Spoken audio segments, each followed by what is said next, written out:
Sharing now. Ah, now it's live. I don't know why it wasn't live before. My apologies to everybody, but this is David Chelsea. This is my video hangout. And my friend and assistant, sometime assistant, Jacob Mercy is also in the house. Am I sharing the desktop? Oh, I'm starting the screen share. Oh, and I better turn down. Oh, there's a little bit of a delay. I'm hearing feedback. You should probably turn that down, Jacob. All right. So first off, what I was going to do was I was going to read some letters that I've gotten as a result of my Patreon page. And I haven't had any letters. So I'm going to read some letters anyway. I get letters.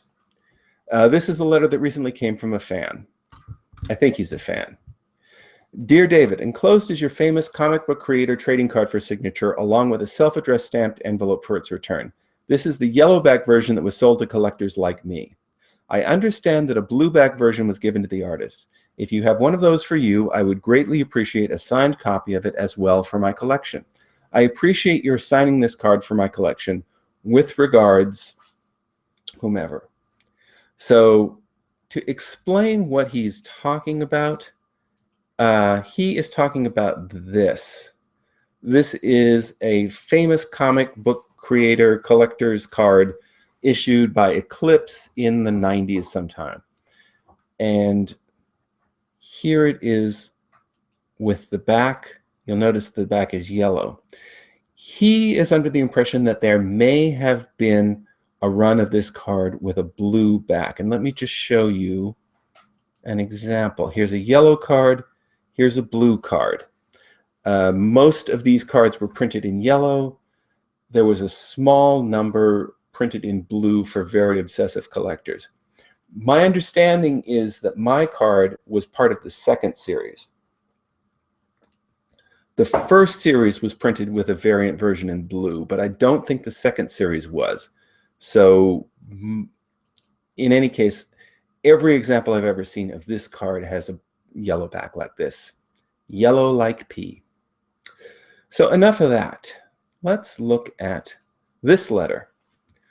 We're interested in buying your property.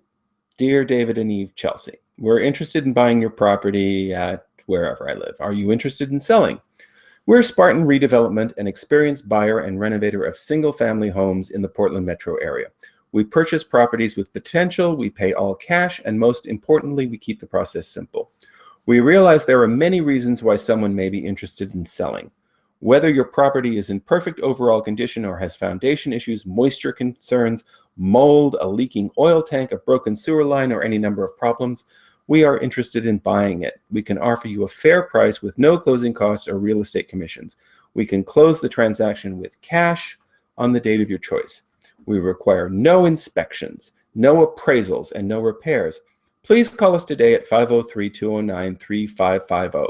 Send an email to spartanredevelopment@gmail.com or visit us on the web at www.spartanredevelopment.com to find out more. Regards, Clint Welsh, President. P.S. No commissions, no fees, no inspections or appraisals, just a fair price for your property as is so that you get all of the cash you deserve. Call us now at 503-209-3550 to discuss the sale of your property. PPS, we understand if now is not the ideal time for you to sell your property. If and when you do decide to sell in the future, we simply ask that you keep this letter and keep us in mind.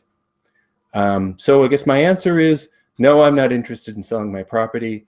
And yes, I am keeping a digital copy of this letter and keeping you in mind. Now I'm getting a phone call. Let me see who it is. Hello? Hello? Oh, it's my local Google specialist. In business. Oh, man. Well, she's kind of breaking up. It was just a robocall.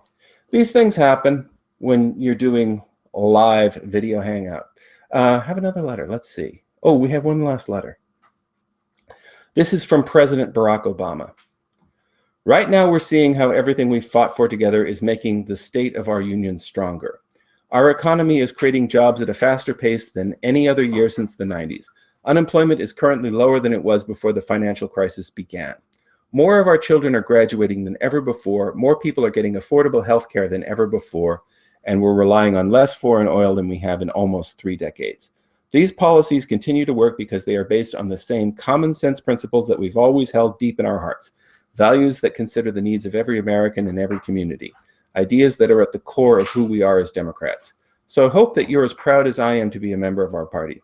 If so, then I need you to represent Democrats everywhere you go, because our unity is how we carry our success through 2015 and beyond. That's why I want you to make sure you pitch in $10 or more before midnight to support the work that we're doing and to get your official Democratic Party membership card in the mail as well. If you've saved your payment information, your donation will go through immediately. Quick donate $10, quick donate $25, quick donate $50, quick donate $100, quick donate $200, or donate another amount. After 6 years, you're still standing with me, and I'll always appreciate you. I may not have any more elections to win, but there's still plenty more work for you and me to get done. So let's finish this together. Chip in $10 or more before midnight tonight so you can get your membership card. HTTPS, website, link, whatever. Thanks for everything, Barack Obama. So my answer to you, Mr. President, is I support you. You have my vote anytime that you're up for election. But I noticed that you have not supported me by donating to my Patreon page, which is where I put up comics for free in the hopes of gathering donations in order that I may achieve my dream of becoming a professional cartoonist supporting myself through comics. Since you have not supported me in that way, I, at the present time, do not see my way to donate money to you, Mr. President. Anyway, so that's enough for the letters. What I'm going to be doing next is a little bit of drawing, and this is a work in progress. Let's pull out. So I'm working up a graphic novel that began as a 24-hour comic. It's called Are You Being Watched? And it's basically about reality television. So this is a sequence that parodies Survivor, which is a show that I actually love and have watched since it premiered. So I guess I'm not being too satirical here. I'm just trying to catch a little of their magic. So in this scene, I am cast as Jeff Probst, and I'm giving the narration for this current episode. And I'm standing on a rocky outcropping over the ocean. Basically, the implication is that there's a helicopter that's filming me. And there are hands sort of holding me in place so that the helicopter doesn't knock me over. So what I've been doing a few versions of this, some revisions. This started with something that I sketched out in 10 minutes, and I'd just like to refine it for the version that's eventually going to go online. So what I do is I will adjust curves, which is this basically grays things down in Photoshop. And then I'll go in and I'll go over the lines and try to do a more refined version of it, a more professional looking version. I'll try and get it as big on my screen as I can.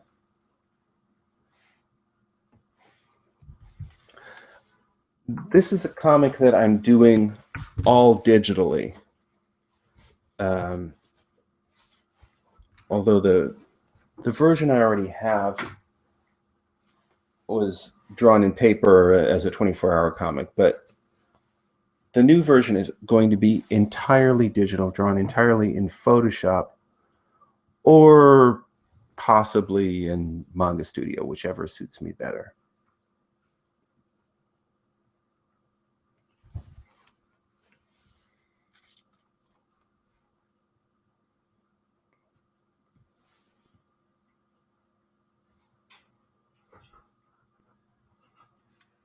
So I just want to get things a little tighter, a little more symmetrical.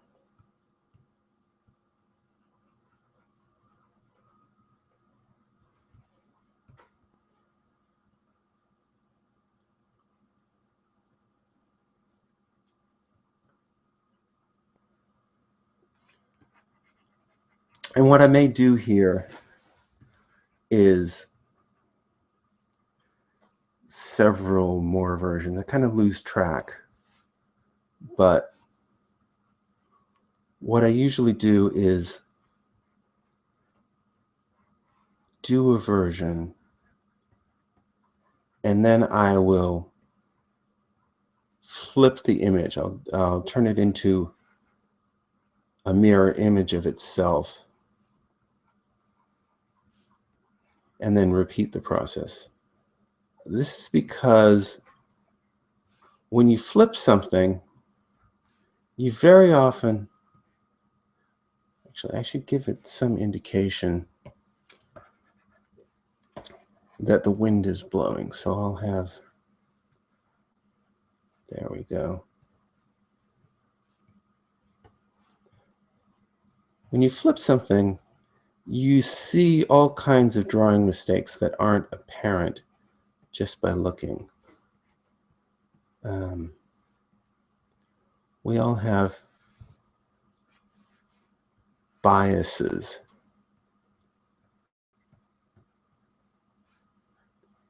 that are just sort of built into the way we see, and things will look radically different.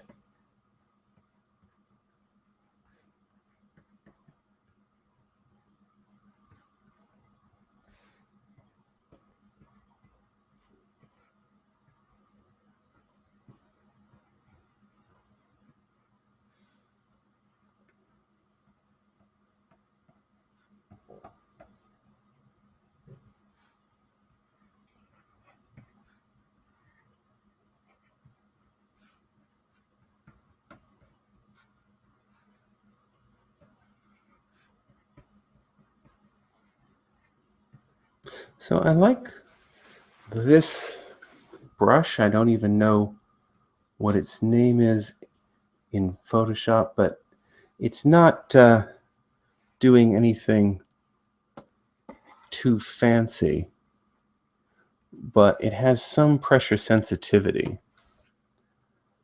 And the really nice thing about it is that if I bear down a little harder, I can get a thicker line so that I don't have to switch pen widths in order to do that nice heavy outline I like.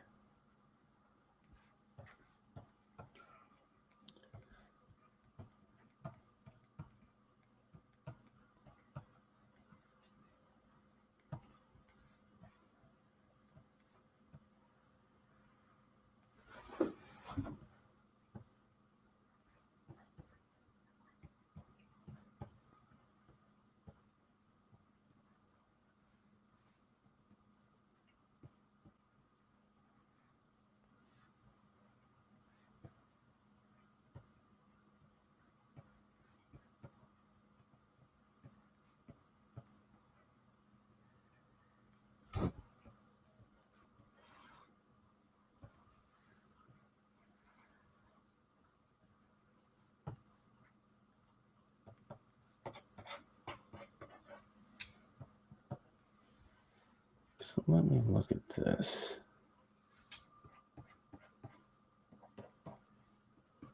I think I want a little longer chin. So I'm going to find that.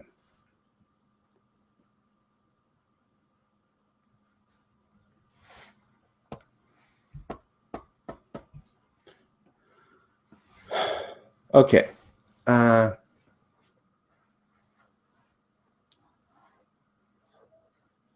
going to flip this.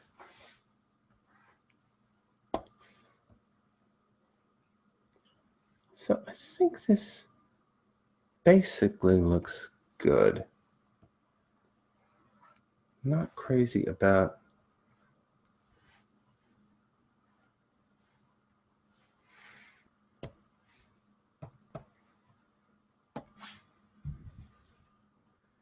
that hand. Just think it could be a little better.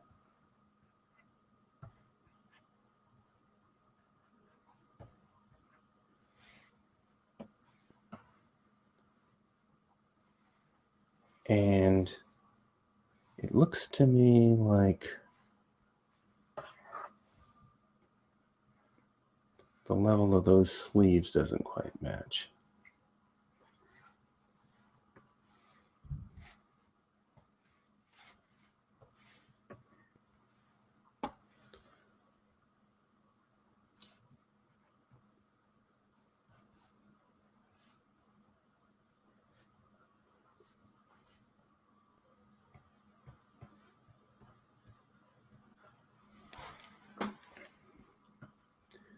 Not quite. Let's get a little bit of shadow here. Okay. So, ooh, that's a little thin.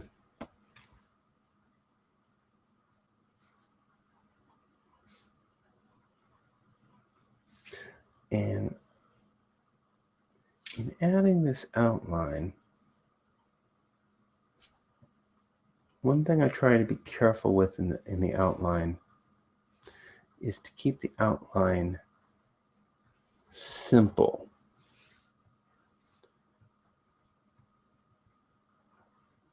Not to have a lot of wiggles and curves in it.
Let me do a little bit of revision.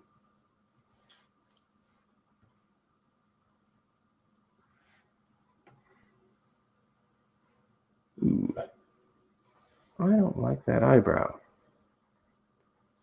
I'm going to bring in a new eyebrow. And that mouth could be a little more symmetrical. Okay.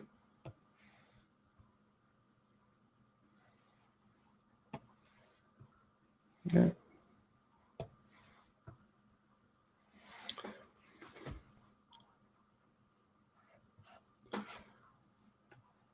Now this has still some traces of the previous version, which I'm now going to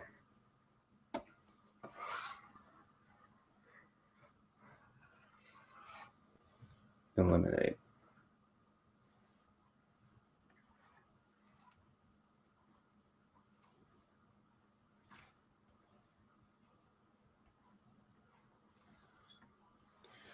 Well, that looks pretty good, except I've left off a few pockets. So I'm going to go back in and add them.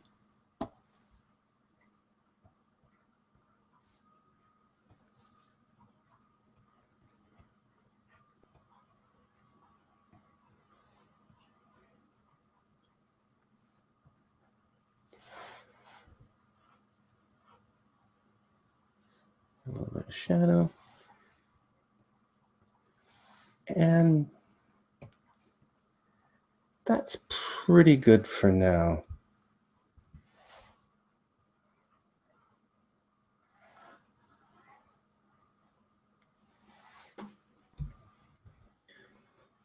Just save this as is.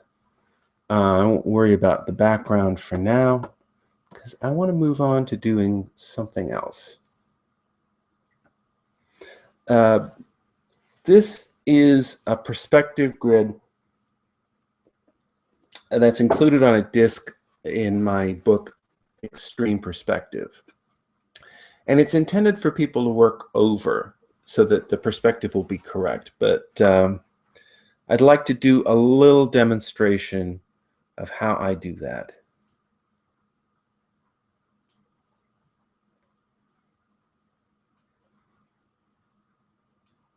Nope, that's wrong. Nope, that's wrong.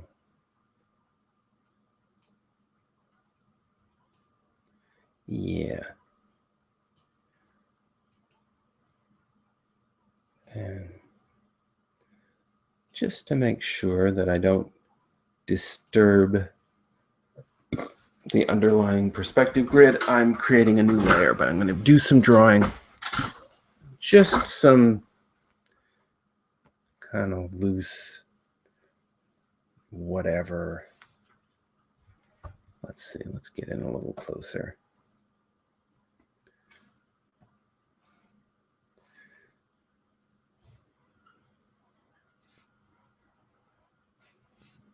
This can be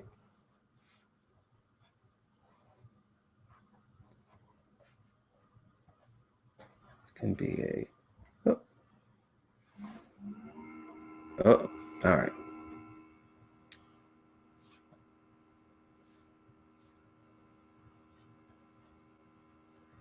This can be, why not, a newspaper box.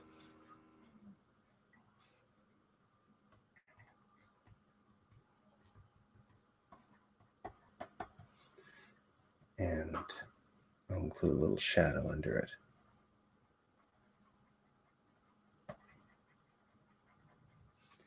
And next to it,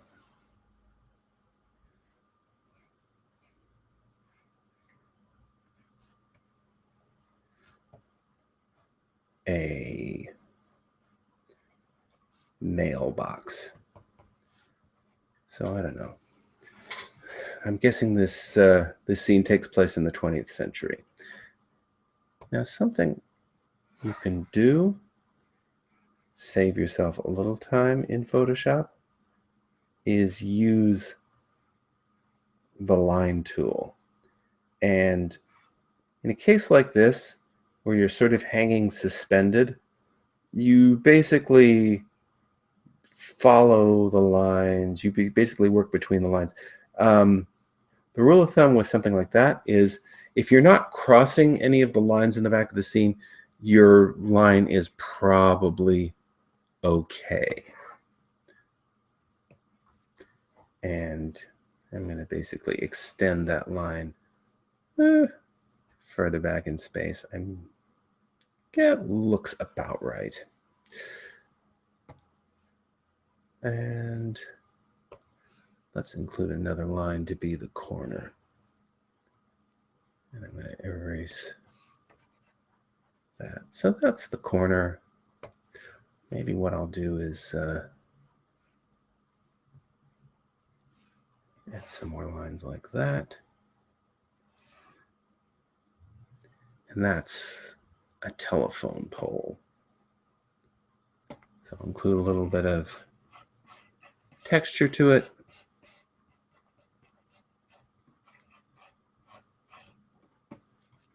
Ooh. Put a little yard sale sign on there. So this is a 3-point perspective view, and it's a pretty wide angle.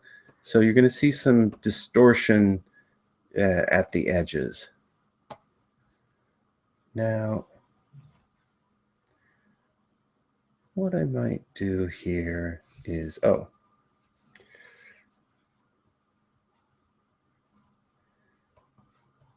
include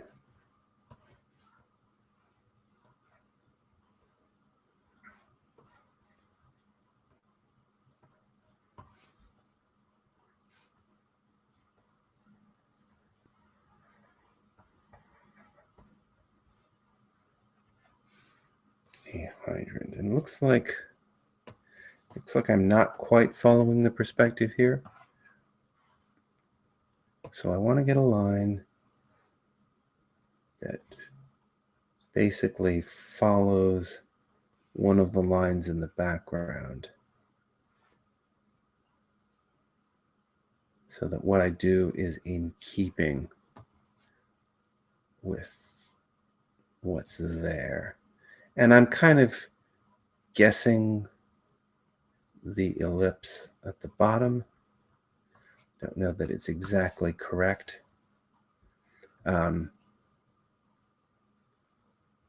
This ellipse is correct, since it's following one of the squares in the scene. I don't know what it is. It's a CD on the ground.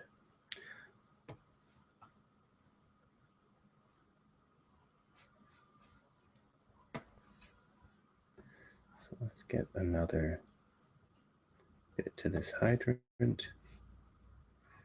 And this is not necessarily an accurate or realistic hydrant, but it's plausible looking because it's in perspective. And maybe I'll include some people. Although our viewpoint is very low, so people will be above, their heads will be above the horizon. So you have a view of maybe a small child, or maybe a large dog.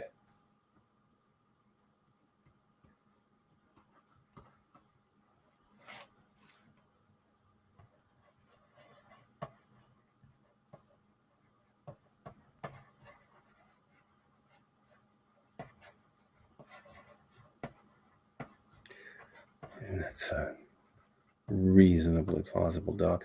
Perspective is, a perspective grid like this is not of great help in drawing human figures or human or animal figures, but it's of some help. It'll give you a general sense for the space they occupy.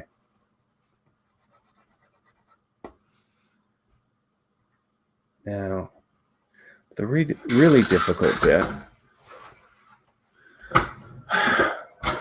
is drawing a plausible car here. A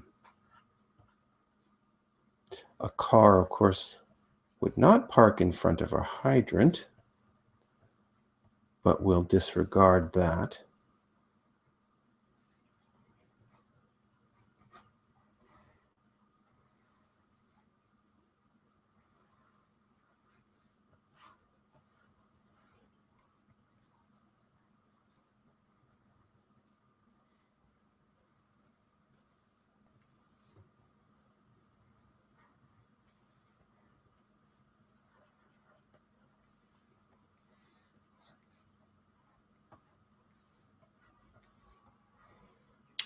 And apologies for the quality of this car.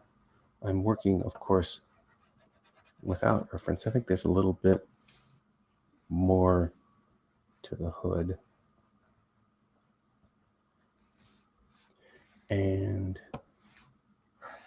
let's see.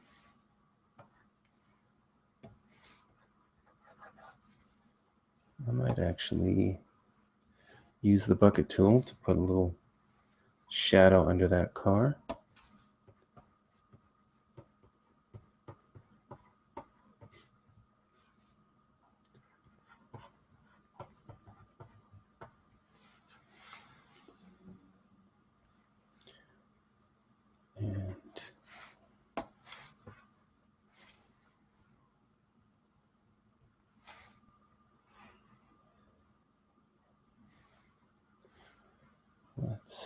say that's the opposite curb.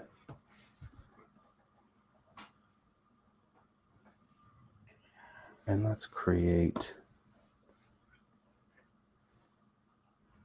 some kind of storefront there.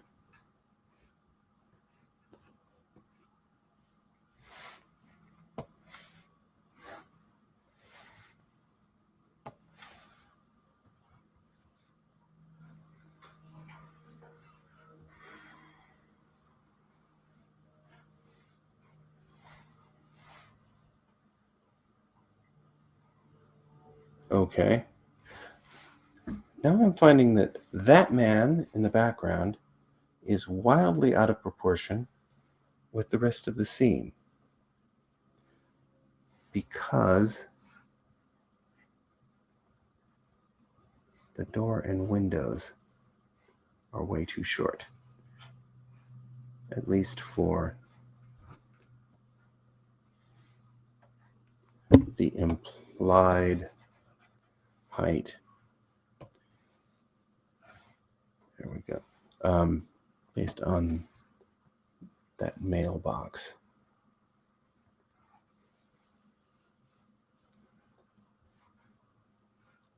So let's do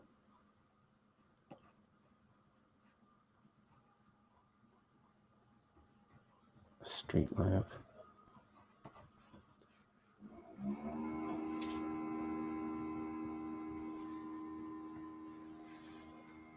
And it also seems that that street is very narrow, but never mind. The street is narrow.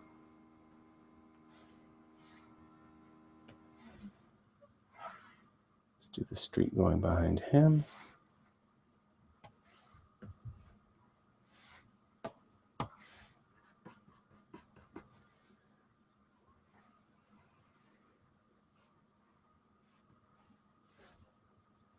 And maybe some buildings.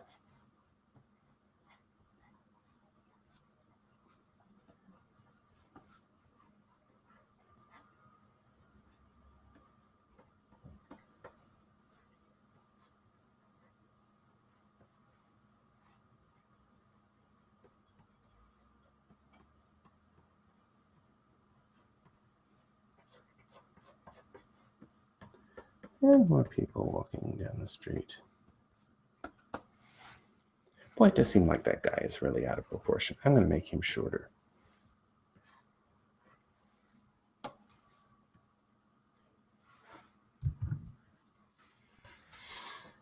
Good. So he's still taller than the newspaper box in the mailbox, but not wildly out of proportion.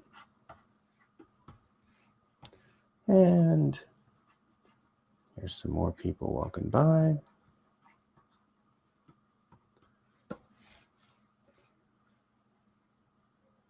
And what's on the ground? Maybe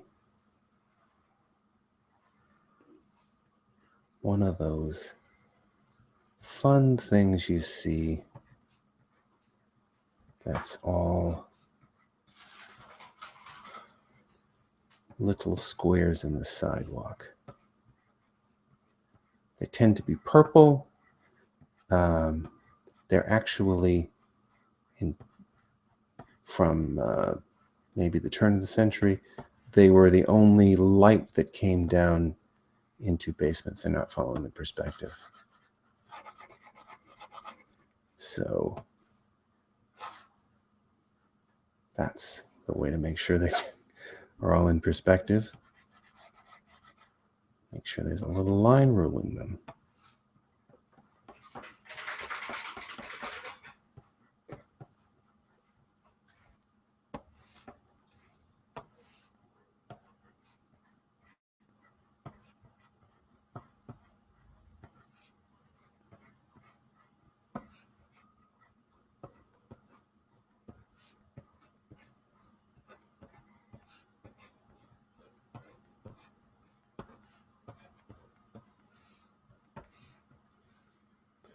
Okay,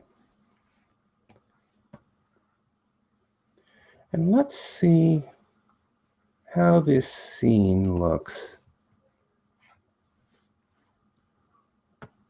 with the background completely gone. Okay, pretty good. So that's my demonstration, and I think that's about enough. We're coming up on 3:30, and I'll be happy to get any response. If you didn't happen to catch this Hangout live, I believe this will be archived for YouTube and available for people to watch. Welcome comments. If you like what you see, feel free to send me messages through my website or hang out on my Patreon page. Let's find my website. That's my website, including a little blurb about this very Hangout. Let's find my Patreon page. I believe people say Patreon, but I've learned to say Patreon because every time I use drag and dictate, it won't recognize Patreon. It turns it into patriotic. But Patreon it recognizes. Gosh knows why. There. This is my Patreon page, where I am currently putting up stories featuring Snow Angel, but in the next month or so, next couple of months, I'm going to be starting the graphic novel, Are You Being Watched? You can also check it out for various patron rewards. You can get your name inscribed on the Wall of Honor. If you pledge a whole bunch of money, $74.99, I'll actually send you a personalized letter every month. Or if you pledge $100 a month, eventually you'll get one of these fine either eggs or bowling balls, spherical paintings, which is my own personal specialty. Anyway, thank you very much, and let me see. I'm going to press the button and stop broadcast.